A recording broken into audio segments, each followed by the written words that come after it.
짠! 2편이 돌았습니다. 2편에서는 저희가 전체적인 시황이랑 또 유망주 공개를 해야 될 것 같은데 먼저 저희가 코스피 3천을 넘어섰습니다. 거품이다, 뭐 과열이다 이런 얘기들이 정말 많았는데 요거에 대한 부장님의 답은 좀 어떠세요? 아니, 저는 네. 뭐 거품은 아닌 것 같아요. 아니 근데 지금 이걸 거품이라고 하면 너무 억울한 거 아닌가요, 진짜?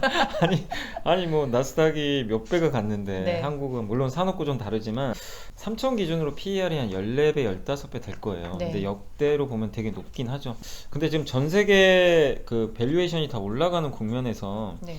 이 평균치로 보면 우리 한국은 아직도 굉장히 저는 싸다 이렇게 말씀드리고 싶고, 아시아 평균 PBR이 1.8배 정도 되더라고요. 더 올라갔을 거예요. 네. 근데 지금 우리 한국이 1.3배 정도 되거든요.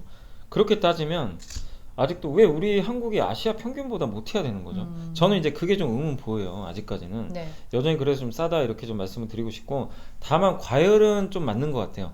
단기적으로. 그러니까 거품과 과열은 분명히 다릅니다. 네. 거품은 정말 이제 뭔가 우리가 감당할 수 없는 이제 버블이 생긴 건데, 뭐 자산 가격이 진짜 감당할 수 없을 정도로 폭발하고, 특히 이제 부채 부담이 좀 커지고 이런 경우 이제 시스템 리스크가 커지면서 나중에 버블이 터지는 건데, 지금 그런 걸 걱정할 단계는 아닌 것 같고, 다만 지금 지난주 월요일 날 개인 투자분들이 하루에 4조 샀더라고요. 네. 4조 사고, 지난주에 그다음 날 2조 사고. 지난 한 주 동안 한 9조 네, 정도 산 정말 것 많이 같아요. 샀어요. 네. 그러니까 그런 걸 보면 지난주에 좀 개인 투자분들이 너무 흥분하셨어요, 사실은.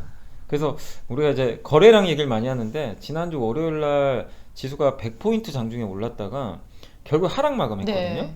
근데 이제 윗꼬리가 길게 달렸는데 제가 거래량을 체크해 보니까 거래가 너무 많이 나왔더라고요. 그러니까 이 고점권에서 주가가 오르지 않은 상태에서 음봉인데 거래가 엄청나게 최근 들어 제일 많이 터진 거는 단기적으로는 꼭지 신호예요, 사실은. 근데 진짜 공교롭게도 그 후로 좀 주가 빠져버렸잖아요. 그래서 여기서 이제 끝났다가 아니라 조금 이제 많은 분들이 너무 흥분한 상태에서 못 참고 그냥 대형주로 그냥 질러버린 거죠, 사실은.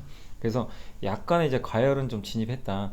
다만 지금 최근에 일주일 정도 지금 조정이 나오면서 잘 식혀가고 있는 단계인 것 같아요, 과열을. 그래서 3천을 저는 깬다고 이렇게 보진 않는데, 3천에서 그렇다고 뭐 3,300 가고 뭐 3,500 가고 이러기에는 당장은 좀 쉽지 않은 것 같아요. 어느 정도 기간 조정이 좀 1, 2주 정도는 좀 필요하니까 여러분들이 그 점 염두에 두시고, 이런 이제 횡보 구간에서 많은 분들이 사실 좀 멘탈 관리하기가 되게 힘들어 하세요. 왜냐면 밑에서 사신 분들이 그냥 좀 버티지 이러면 되는데, 3,200 이상에 사신 분들은 이거를 진짜 올라간다는 사람 반 있고 네. 내려간다는 전문가 반 있다 보니까 이게 헷갈린단 말이에요. 지금이라도 손절 안 하면 이거 2,700 가면 어떡하지? 이게 정답은 없어요. 제가 드리고 싶은 말씀 뭐냐면, 여러분들이 판단을 하셔야 돼요. 그건 누구도 맞는다고 보장 못해요. 근데 여러분들이 얘기를 들어보시고 진짜 3,500, 4,000도 싸다고 생각하시면, 장기 방향을 위로 보신다면 인내를 하셔야 되고, 그리고 주가라는 건 항상 빠지게 되어 있어요. 이게 오르는 날만 있는 게 아니라 맞아요. 그거를 간과하신 분들이 너무 많으세요. 항상 왜냐면은 빠져요. 지난해부터 연초까지 오르기만 했으니까요. 맞아요. 예, 네. 항상 올랐으니까. 네. 그래서 이제 거기에 대해서 망각들 하셨겠지만 2,700 갈 수도 있어요. 2,700 갔다가 4,000 갈 수도 있고, 네. 3,000 지지하고 갈 수도 있어요. 저는 방향은 간다고는 생각해요. 근데 저점은 저도 모릅니다. 그러나 각오를 하고 견디시란 얘기예요. 근데 반대로 시장에 대해서 나는 장기 뷰가 아래쪽이다, 이렇게 생각하시는 분도 분명히 계실 거예요. 있죠. 그럼 파셔야죠. 본인 생각이 그런데 그걸 네. 뭐 누가 강요를 하겠어요. 그런 분이라면 그때는 과감하게 정리하시되, 다만 저와 좀 뷰가 같다면 설사 3,000 깨지고 2,900 가도 저와 함께 좀 슬기롭게, 여기 그 맞아요. 채널 명과 슬기롭게. 좀 맞잖아요. 슬기롭게 좀 헤쳐나가시면, 올해 9월 10월에 고생하신 분들이 진짜 돈 많이 버셨거든요. 그때 좋은 거 물렸어도 네. 물리신 분이 돈 많이 벌었어요. 맞아요. 그때 왠지 아세요? 그때 57,000원, 6,000원에 바닥에 사신 분들 계세요. 네. 그분들 수익률이 더 안 좋아요. 6만원 좀 넘으니까 아유 이게 웬 떡이야. 아니 왜 이 말씀을 드리냐면 6만 전자잖아요. 맞아요. 이번에도 6만원 가면 끝이야. 10% 먹었다 나는 바이바이 했는데, 물리신 분은 오기가 생기잖아요. 이거 그냥 이제 본전 왔는데 그래 뭐 또 반도체 내년에 좋다고 하니까 기다렸는데 웬걸 9만원까지 간 거예요. 진짜 그런 분들 많으세요. 그러니까 적당히 물려야 오히려 수익률이 더 좋아요.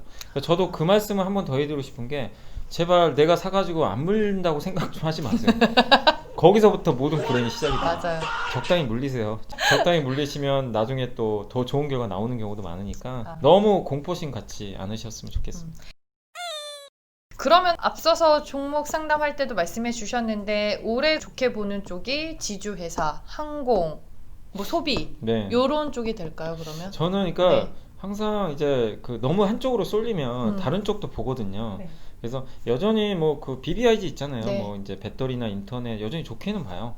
근데 지금 이 종목들이 워낙 올랐으니까 여기서 내가 기대 수익률을 높이기가 되게 어렵거든요. 근데 이 기업들이 많이 빠지면 또 한 번의 기회가 생기겠죠. 근데 지금 주가 수준에서는 내가 원하는 만큼의 수익률이 나오기는 조금 쉽진 않기 때문에 네. 그러면은 그 대안을 찾아야 되거든요. 그래서 제가 요새 좋게 보고 있는 게 어쨌든 지주회사. 근데 대안이라고 해서 무조건 그냥 아무거나 사면 안 되고 싸다고 사면 안 되고 네. 좋아지는 걸 알고 음. 있어야 돼요. 근데 그 대표적인 게 아까 말씀드린 SK나 하나 같은 지주사가 하나 있을 거고 우주항공 산업도 많은 분들이 항상 그 생각만 해요. 아 저거 뭐 그 스페이스X 저거 뭐 인공위성 띄워서 뭐 돈 되는 것도 아니고 저거 우리나라에서도 돈 못 버는 거 아니야? 이런 인식이 좀 강해요. 왜냐면 우리 눈으로 사실 볼 수가 없잖아요. 맞아요. TV로만 봐야 되니까. 약간 먼 미래의 네. 산업이라고 생각해서. 근데 지금 여태까지 앨런 머스크가 100번의 그 스페이스X를 띄웠대요. 네. 그 중에 딱 한 번만 실패했대요. 아. 놀라울 정도의 기술력인데 그걸 왜 이렇게 띄우겠어요? 적외도 위성을 깔아가지고 전 세계 통신망을 장악하겠다는 거예요.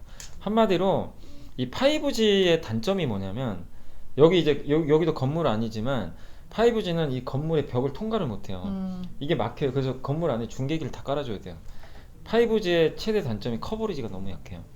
그래서 그거를 만회하는 가장 좋은 방법이 인공위성을 깔아가지고 그 위에서 이제 인공위성으로 통신망을 확보를 하면 그런 커버리지 걱정이 안 생겨버린대요. 네. 음영 지역이 없대요. 그래서 앨런 머스크가 이제 그 사업을 하는 거거든요. 근데 이제 우리 한국은 이 우주항공 기술이 없는 건 아닌데 시장에 참가하시는 분들이 관심이 없어서 그런지 되게 좀 이쪽을 공부를 안 하시더라고요. 네. 제 의외로. 근데 그 대표적인 기업이 뭡니까? 방산주. 아, 방산주. 방산주가 다 거기 연결이 돼 있어요. 왜냐면 이제 이미 무기 개발부터 인공위성까지 다 군 위주로 많이들 했잖아요. 네. 그래서 보면 하나 에어로스페이스도 있고 LIG 넥스원은 아직 그런 쪽은 얘기는 안 나왔는데 뭐 할 수도 있는 거고 또 한국의 대표적인 회사 한국항공우주도 있고 인텔리안테크도 예, 있고. 인텔리안테크, 세트레가이 네. 뭐 이런 기업들이 다 어느 정도 검증이 돼 있는데 물론 이제 일부 중소형주는 너무 많이 올라왔지만 테마성 재료로 국내 대표 방산 기업들은 진짜 말 그대로 진짜 쩔어 있었거든요. 주가가 정말 못 갔어요. 왜냐면 아우 저거 무기 팔아서 돈 버는 것도 아니고. 맞아, 그런 얘기 많이 했죠. 예. 근데 이제 바뀔 수 있는 게 뭐냐면 우리가 현대차를 볼 때 그래 제너시스 너무 예쁘지. 근데 그거 가지고는 PER 10배 못 줘요. 엔진차잖아요. 네. 근데 갑자기 이제 자율주행차 아니면 보스턴 다이내믹스 로봇 회사 인수했죠. 네. 거기다가 지금 UAM이라고 도시명 항공 네. 모빌리티 그것까지 한다고 하니까 도대체 그럼 얘를 몇 배를 줘야 되는 걸까? 어떤 데선 20배도 싼 거 아니야? 아. 막 이제 이렇게 밸류에이션 후하게 줘요. 그러니까 방산업체도 똑같아요. 옛날에 10배를 못 줬다고 치면 우주항공 산업이 많이 커지잖아요. 얘네 40배 주자, 50배 주자. 그러면은 그 거들떠도 안 보던 이 방산주가 갑자기 뻥뻥 튈 수가 있는 거야, 어느 순간. 그래서 저는 이제 고객분들한테 그 얘기 많이 해요. 종목을 볼 때 더 이상 안 내려갈 만한 종목을 찾아봐라. 더 이상 안 내려갈 건 이제 하방이 닫힌 종목들 있잖아요. 근데 그 기업이 다 가는 게 아니잖아요. 그런 종목 중에서 뭔가 스토리가 생길 만한 기업들이 있으면 미리 선점을 하라 그래요. 왜냐면 스토리가 이제 알려지면 다 미리 올라가요, 주가가. 근데 내가 먼저 상상력은 발휘해봐야 되잖아요. 근데 그 대표적인 게 어쨌든 저는 또 우주항공 같아요. 그리고 한 가지가 더 있는 게 화장품도 마찬가지. 아니 이제 중국의 소비시장 커지는 건 이제 다들 아실 거고 쌍순환이라 그러잖아요. 그 중에 하나가 이제 내순환, 외순환인데 내순환은 중국의 소비를 많이 부양시키는 네. 거거든요. 근데 코로나 리스크가 이제 어차피 올해 하반기부터 없어질 거고 그러면 마스크를 벗게 되면 어쨌든 여자분들 더욱더 화장을 많이 하게 되실 거고 우리 한국도 마찬가지가 될 거거든요. 근데 그동안 우리 한국 기업들을 보면 그동안은 중국에 진출 많이 했는데 고전을 했던 게 중국의 저가 브랜드들이 막 난립을 한 거예요. 그래서 너무나 고생을 많이 했는데 그걸 탈피하기 위해서 요즘에 아무래도 그렇고 온라인으로 많이 매출 비중이 높였어요. 맞아요. 근데 네. 그 성과가 조금씩 나오는 것 같아요. 매출 비중이 늘어나요. 그래서 아모레를 볼 때도 저거 이제 안 된다. LG생활건강은 고가 브랜드로 이렇게 잘 나가는데 아모레는 그동안 대처를 너무 잘못했다. 근데 이제 요즘에 좀 나오는 뉴스들 보니까 뭐 CEO도 전략을 좀 바꾼 것 같고 사업부도 뭐 예, 개편하고. 예. 네. 그러니까 한번 우리가 믿어보자는 거죠. 지금 이게 성공할지 모르지만 역시 마찬가지 아모레 하방이 단단해요. 이제 안 좋은 거 다 알아요. 여기서 안 돼봐야 주가 거기서 거깁니다. 근데 되면 어떻게 된다 이거죠. 엄청난 주가 상승이 나올 수가 있는 거예요. 그러니까 그런 업종들을 여러분들이 한번 잘 찾아보세요. 이거 말고도 OLED도 있어요. 아, 제가 맞아요. 반도체만 좋게 얘기했지만 OLED 장비주 아무도 안 봐요. 왜냐 삼성이 투자를 안 하니까. 근데 역으로 생각해 보세요. 만약에 삼성이 갑자기 투자한다면 3년 동안 투자 안 했거든요. 그러면 4년 5년 안 할까요? OLED 여기 스마트폰 이제 애플도 다 들어가는데 아이패드에도 OLED 넣는다 그러고 이제 쓰이는 데가 되게 많아져요. 그러면 삼성이 언제까지 투자를 안 할 수는 없는 거거든요. 그리고 폴더블 폰은 기본적으로 OLED가 또 많이 들어가요. 애플도 OLED 한다는 얘기가 있고 그러면 OLED 장비 회사들 입장에서는 잃을 건 없어요. 뭐 삼성이 안 해도 그만이에요. 그럼 주가 안 가면 그만이니까. 네. 근데 조금이라도 한다면 반응을 보이고 근데 여기서 한 가지만 더 말씀드리고 싶은 거는 중국에 좀 수주를 했던 경험이 있는 회사들도 찾아보세요.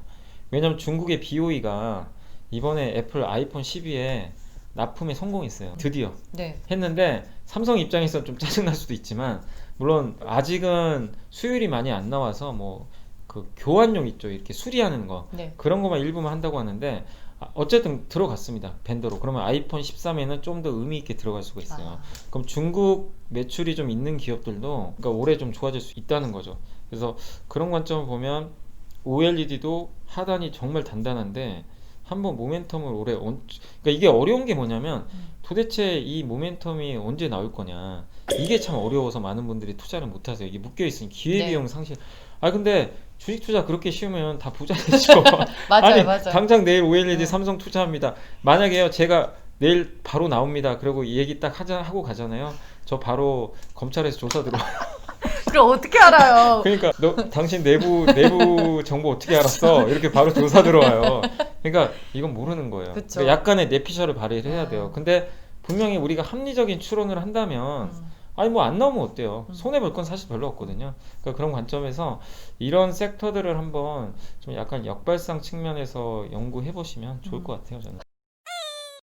마지막으로 책 홍보 그래도 하셔야죠. 이게 이제 네. 제가 뭐 지난 이제 8월부터 쓰긴 썼는데 이제 제가 이제 여기 증권사 들어온 지 한 15년 됐거든요. 15년 네. 됐는데 제가 이제 주로 하는 게 이제 고객들 상담이에요. 그래서 많이 해봤는데 정말 궁금해하시는 것들이 되게 많잖아요. 근데 맞아요. 이제 어느 정도 공부가 되시면 이제 이런 것들을 안 물어보시는데 지금 최근에 주식 처음 하신 분들이 되게 많은데 그분들의 특징이 뭐냐면 뉴스나 이런 걸 자주 보다 보니까 약간 알고는 계세요. 근데 이게 뭐냐면 공매도 물어보면 공매도 그거 빌려서 파는 거 아니야? 그런데 공매도가 어떤 식으로 진행되고 도대체 주가에 어떤 영향을 줘요? 딱 물어보잖아요. 답을 못 하죠. 맞아. 그러니까 약간 겉은 아시는데 속을 정확히 모르시더라고요. 그러니까 그런 것들을 제가 좀 담아놨어요. 뭐 공매도도 그렇고 대차 거래가 뭐고 또 거래량도 뭐 거래량 증가하면 좋고 증가하지 않으면 나쁜 거 아니냐. 네. 이렇게 이제 겉은 아시는데 상황에 따라 또 거래량은 다르거든요. 거래량이 증가해서 안 좋은 경우도 있고. 그러니까 그런 좀 기초적인데 여러분들이 좀 아셔야 되는 것들은 제가 좀 담아놨고 그리고 중요한 게 이 책을 보신다고 돈 버는다는 게 아니라 이 책을 좀 만약에 여러분들이 어느 정도 여러분 것으로 만들면 기본서죠. 기본서. 기본서라서 까먹지는 않으실 거예요. 손실을 좀 방지하는 약간 여러분의 몸을 보호하는 좀 갑옷 같은 그런 좀 책이라고 생각하시면 좋을 것 같아요. 그러니까 창은 아닙니다. 창은 아니고 보호대 역할 네. 할 수 있는 그런 좀 책이니까 네. 그래서 그러니까 제가 책을 그 작년에 미스터마켓 2021이라고 맞아요. 이제 거기 3프로 TV 나오시는 분들하고 5분하고 같이 썼잖아요. 그 책은 약간 창이에요. 창같이 이제 뭘 사야 되냐. 그럼 내가 수익을 낼 수 있는 책인데 이거는 반대예요. 수익보다는 여러분을 보호할 수 있는 책이니까 이 책을 좀 한번 공부하시면 그래도 좀 도움되지 않을까 생각하고 네, 있습니다. 필독서입니다. 잘 네. 팔릴 것 같아서 네, 저희도 많이 해드리고 진짜 네. 코로나가 풀려가지고 뭐 매년 이제 개정판이 나오겠죠. 그럴 것 내년에는 같아요. 네, 네. 내년에는 직접 대면하면서 책 드리고 사인해 드리고 네. 사진도 같이 찍고 할 수 있는 그날이 오길 바라겠습니다. 네, 네. 알겠습니다. 오늘 시간 내주셔서 너무 네, 감사드려요. 감사합니다. 네.